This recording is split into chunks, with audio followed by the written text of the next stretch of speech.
आप पे ऑफर है तो बताइए। अगर ऑफर मिली तो करेंगे। बिल्कुल करूंगा, बिल्कुल करूंगा।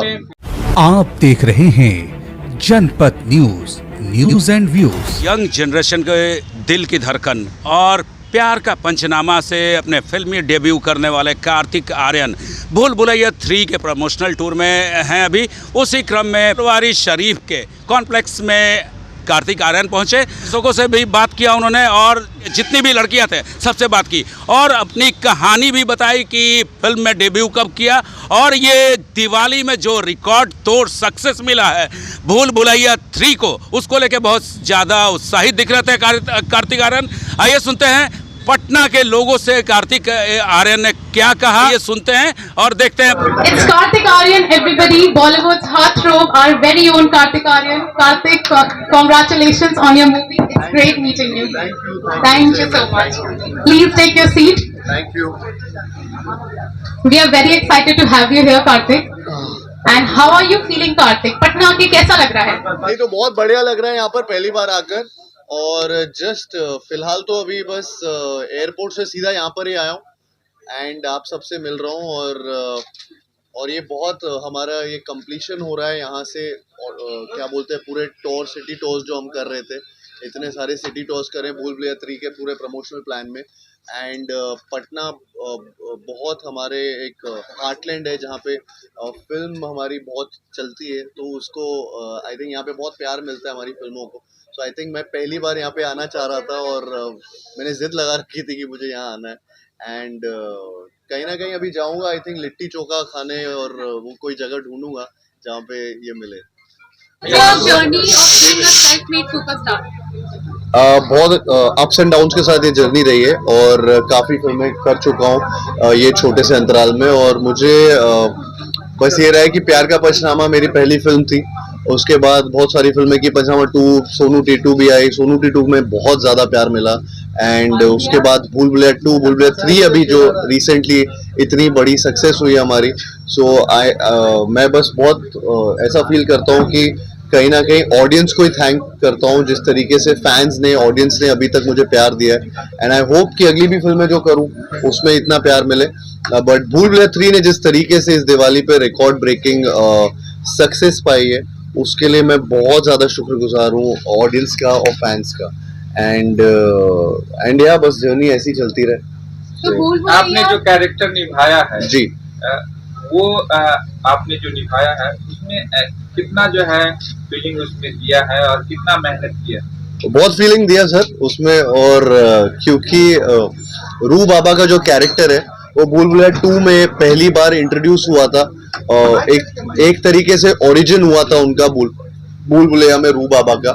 एंड वापस से भूल भुलैया 3 में आ रहा था उसी कैरेक्टर को लेकर, लेकिन नई दुनिया में कहीं ना कहीं थोड़ा सा नए किरदार भी आ रहे थे, और उनके साथ ये कैरेक्टर को मेरे को प्ले करना बहुत पसंद है, रू बाबा का कैरेक्टर। तो सेकंड टाइम जब मैं ये वापस से प्ले कर रहा था तो मुझे बड़ा मजा आया, क्योंकि कॉमेडी सीन्स तो करता रहा हूँ लेकिन साथ साथ horror scenes mixed with comedy, वो मुझे भूल भुलैया 2 में भी बहुत मजा आया था और अभी इसमें भी ये करके मजा आया। आर्यन, भूल भुलैया 2 से भूल भुलैया 3 कितनी अलग?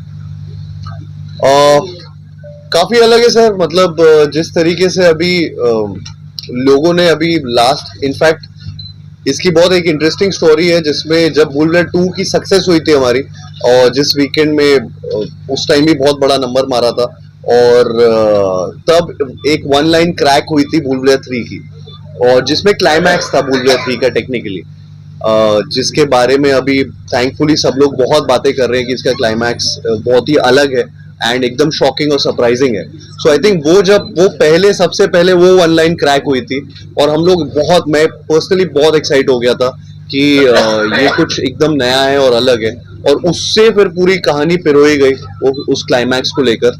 एंड कहीं ना कहीं मतलब मैं बहुत खुश हूँ कि हमने वो ही कहानी को लेकर आगे बढ़े जो हमने पहली बार इसकी 1 लाइन सुनी थी।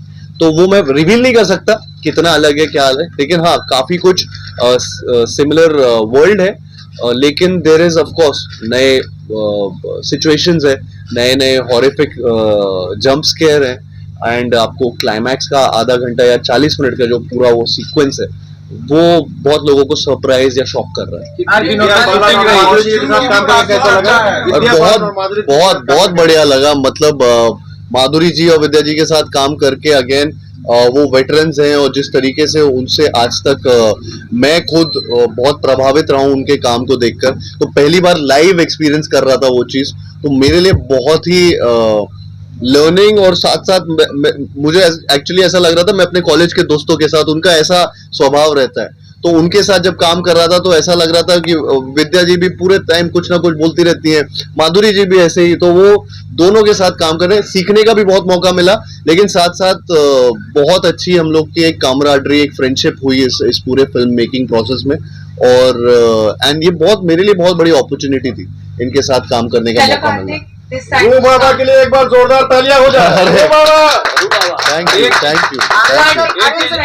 ये शूटिंग कहाँ हुई और ये जो एक बार इनका भी ले लेता हूँ फिर सर। हाँ क्वेश्चन उसके ये था, बाद मूवी मैंने देखी है, काफी अच्छी मूवी है। जी। और जो राजा बने थे वो कहीं ना कहीं मेरे को लगता है कहीं ना कहीं इशू रेज किया है LGBT कम्युनिटी का, तो उसमें आपका क्या टेक है? जी मैं अभी ज्यादा चीजें रिवील नहीं कर सकता हूँ ये सवाल को लेकर, पर मैं ये बोलना चाहूंगा कि बहुत दिल से इस फिल्म में काम किया है और बहुत सारे लोग इससे इमोशनली अटैच भी हुए हैं। एंड आई थिंक जिस तरीके का ये किरदार था मेरे लिए बहुत ही अलग और बहुत ही कॉम्प्लिकेटेड इंटरनली एक कैरेक्टर था जिसमें जो मैं पहली बार ऐसा ड्वेल कर रहा था।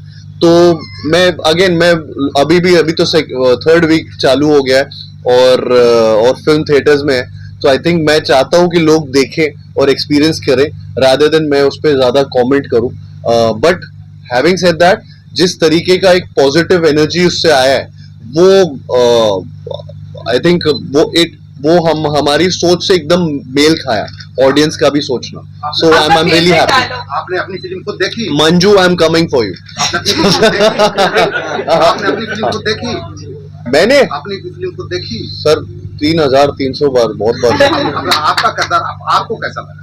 सर मुझे तो बहुत बढ़िया लगा और बच्चा के साथ काम करना है, उसको बहुत सीखना है। हाँ नहीं बोला सर ऐसा आप नहीं सर, ऐसा कुछ नहीं, मेरे साथ रोज बात होती है। तुम बताओ। हेलो कार्तिक। आर्यन सर भूल भुलैया 2 और भूल भुलैया 3 के बीच में आपको क्या अंतर लगा? सर हाँ सॉरी, हाँ मैं पूछ रहा हूँ क्या जी सर। भूल भुलैया 2 और 3 में क्या अंतर लगा आपको? उसमें 2 से क्या डिफरेंट है?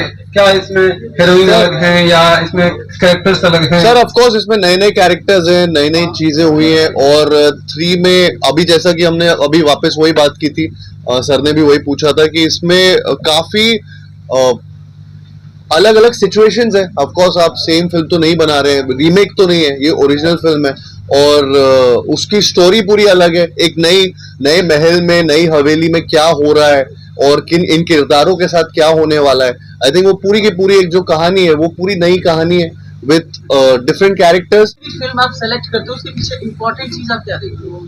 मैं स्टोरी देखता हूँ और साथ साथ अपना किरदार देखता हूँ। मुझे लगता है कि कहीं ना कहीं वो बहुत इम्पोर्टेंट हो जाता है जब आप एक फिल्म चूज कर रहे होते हो कि वो ऑडियंस की तरह सुनी जाए। मैं खुद बहुत सारी फिल्में देखता हूँ, तो मैं जब भी मैं खुद थिएटर गोइंग ऑडियंस हूँ, तो मैं भी जब नरेशन ले रहा होता हूँ तो मैं उसको वैसे ही सुन रहा होता हूँ जैसे, या देख रहा होता हूँ, विजुअलाइज कर रहा होता हूँ कि पहली बार अगर मैं ये फिल्म देख रहा होता थिएटर में तो मैं वो देखने जाता ये फिल्म या मुझे मजा आता कि नहीं। तो आई थिंक उसमें मैं अपनी स्टोरी और कैरेक्टर वो जरूर देखता हूँ। कितने दिन लगे इस फिल्म को बनाने में? कितने दिन शूटिंग? सर एक्चुअली ये बहुत फास्ट हुई ये फिल्म। मैं नंबर ऑफ डेज एग्जैक्ट नहीं बता पाऊंगा, लेकिन ये बता पाऊंगा कि भूल भुलैया 2 को ऑलमोस्ट 2 साल ही हुए थे। ये फास्टेस्ट सीक्वल है किसी भी फिल्म का जो किया गया हो कभी भी, बिकॉज आमतौर पर आप देखते हैं कि सीक्वल बनने में बहुत टाइम जाता है, उनकी स्टोरीज क्रैक करने में बहुत टाइम जाता है। हम लोग भी रेडी नहीं थे जब भूल भुलैया 2 जब रिलीज हुई थी, तो हमें भी नहीं पता था कि हम 3 इतनी जल्दी बनाएंगे, लेकिन वो स्टोरी एकदम से क्रैक हो गई और एंड सडनली उस पर काम चालू हो गया। इनफैक्ट अभी हम नवंबर चालू है, हमने इसका शूट ही इसी साल चालू किया था और इसी साल में हमने रिलीज भी कर दी और हमने दिवाली डेट लेकिन उसी टाइम से सोचा था क्योंकि दिवाली एंटरटेनर है, उस तरीके की फिल्म है। लेकिन ये फास्टेस्ट फिल्म है, one of my fastest film too, मतलब कि from thought process to release. अरे जी, एक और सवाल होगा मेरा कि जिस तरह से सीक्वेंस का प्रचलन चलता आ रहा है, भूल भुलैया 1, 2, 3 क्या चौथा भी आएगा?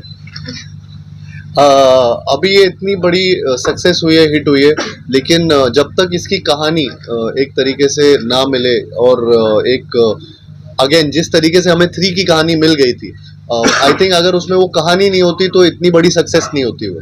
तो जब तक वो चीज़ नहीं होगी, वो शायद कल भी मिल जाए या फिर उसमें साल भर लग जाए या फिर 4-5 साल लग जाए, वो मुझे नहीं पता। बट हाँ, वो डिपेंड करता है आई थिंक उस पे और ऑफकोर्स प्रोड्यूसर्स पे कि कब वो बनाना चाहिए। ओरिजिनल है, इसकी फिल्म की रीमेक हुई है साउथ में। भूल भुलैया 2 जो मैंने की थी उसकी साउथ में रीमेक हो रही है, तो वो प्रेरित हो रही है साउथ फिल्म वहाँ पे, तो वो उल्टा है। भूल भुलैया 1 आई थिंक रीमेक थी साउथ फिल्म की, लेकिन 2 की जो कहानी है वो हमारी ओरिजिनल थी जो वहाँ बन रही है। तो आई डोंट नो, और 3 भी ओरिजिनल है जो पता नहीं मुझे।